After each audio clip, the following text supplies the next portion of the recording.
So finally, we are out driving the Kia Seltos Petrol Turbo iMT, which is the brand new turbo engine, 1.5 liter four-cylinder motor making 150 PS of power and 260 Newton meters of torque. What we have here is a 6-speed iMT mated to it. Back at the original drive, I only could sample the diesel automatic. Now I have the petrol iMT, which is going to be the more popular version, and I'll tell you why. Because this engine is all new from the grounds up. We are seeing it for the first time in an SUV from the Hyundai group. It is yet to come on the Creta. But it's been on the Alcazar, but surprisingly, nobody's been able to get their hands on that. But that's a separate story. The 1.5 turbo petrol here, what does it feel like to drive, and what is on offer with this engine is what I want to tell you.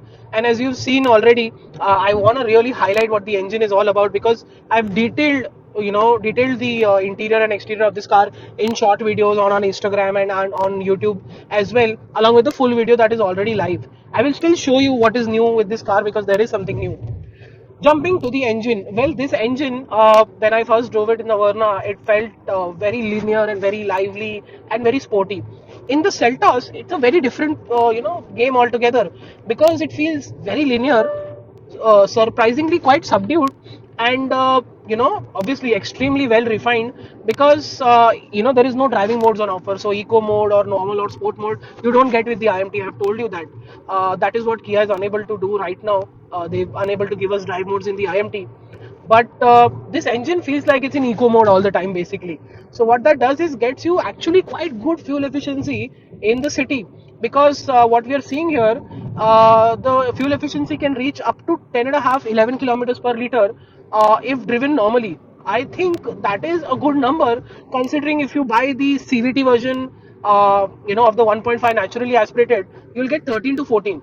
Uh, you know so that number, this number here, 10 and a half, 11 kilometers per liter, is something that is, I think, a good compromise, because in that you're getting 100 PS of power. Here you're getting 145 newton meters of torque. Here it's 150 PS and 260 newton meters. So this is actually quite brilliant trade-off. If you ask me, the trade-off is not bad. And if you drive slightly better than me, which is slightly slower than me, you might get a slightly better number as well.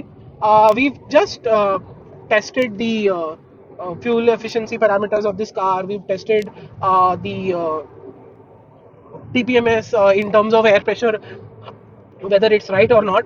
And we've come, a conclusion that the fuel efficiency of this car is quite good. On the highway that I am right now, even driving quite spiritedly, uh, I am getting just around 20-22 kilometers per liter, but that's an current estimate.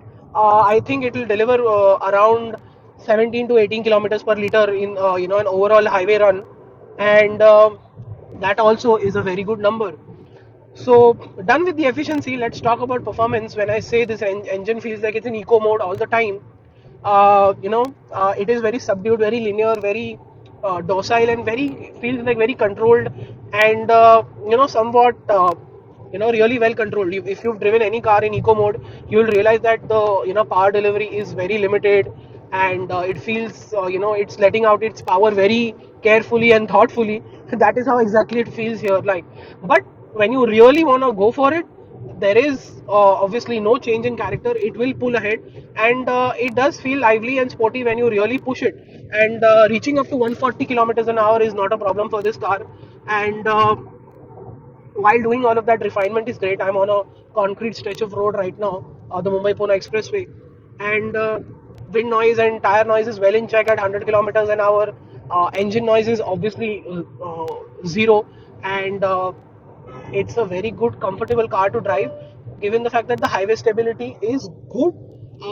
At certain crests, elevations, and ups and downs of the road, you feel that the top end of the suspension, once the bump hits the top end of the suspension, it bumps a little bit.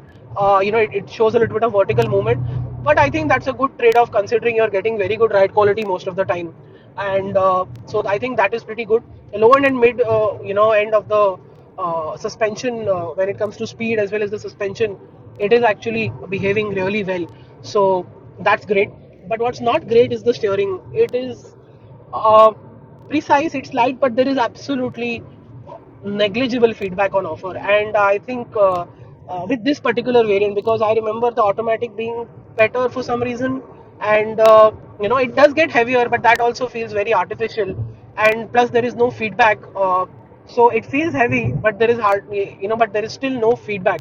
Uh, Even if you are at the initial play of the steering wheel, it will feel sort of feedback. It will provide you with certain amount of feedback, but that also is not good enough.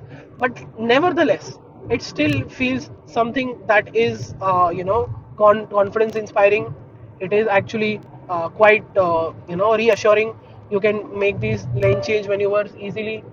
That is not a problem. It feels precise to do so, confidence inspiring to do so.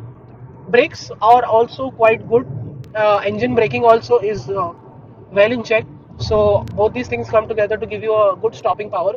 Apart from that, like I said, performance is good, fuel efficiency is good.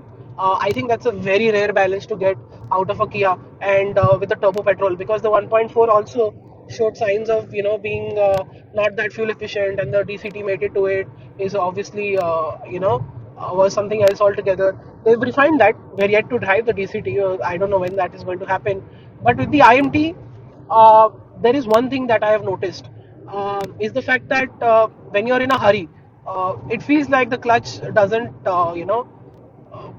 gets actuated quite quickly. It is quite slow to respond at times, and sometimes when I'm, slightly turning direction and changing the gears, let's say from third to fourth, I noticed this couple of times. It feels that the clutch is still depressed. So I think that's where Kia needs to work on, make the IMT little bit more responsive. I didn't notice this in the Karens. I didn't notice it much in the Sonnet, but there is a lot of this I am noticing in the turbo petrol. Those two that I drove were the diesels, so I think and they have similar. The torque is actually quite same. 250 newton meters of torque in the diesel, 260 in the petrol, and in the power figures, let's say 115 in the diesel and 250 newton meters over there. I don't know, it isn't something that should correlate, but you never know. But still, the IMT in the turbo petrol is a bit slow, that is for sure. I immediately noticed this. I didn't immediately notice this in the diesel. Over almost 5 days I've had with this car. The IMT definitely feels a little bit slower in the turbo petrol. Is it done in the interest of something? I don't know, because I can't even call it an interest in fuel efficiency as well, because the more the clutch is depressed, the more fuel efficiency you are set to lose. So apart from that, I think it might be something that needs to be fixed. I think if customer feedback also comes in, then I think Kia might expedite that work process as well.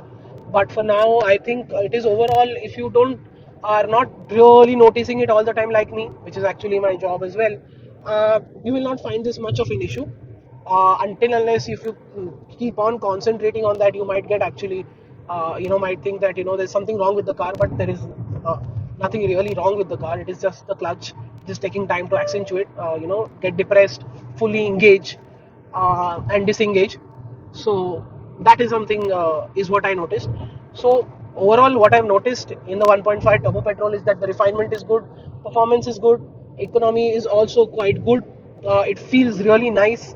This is, I think, one of my I will be my top uh, you know cars to get with the new 1.5 turbo petrol that is going to be seen in Hyundai and Kia cars both.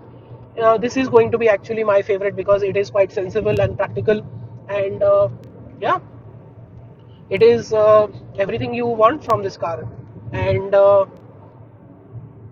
that is it. I have pretty much explained what the car is like, and thank you so much for watching this video. Make sure you like, share, and subscribe. Follow us on Instagram and social media and on our website for everyday updates. Until then, goodbye.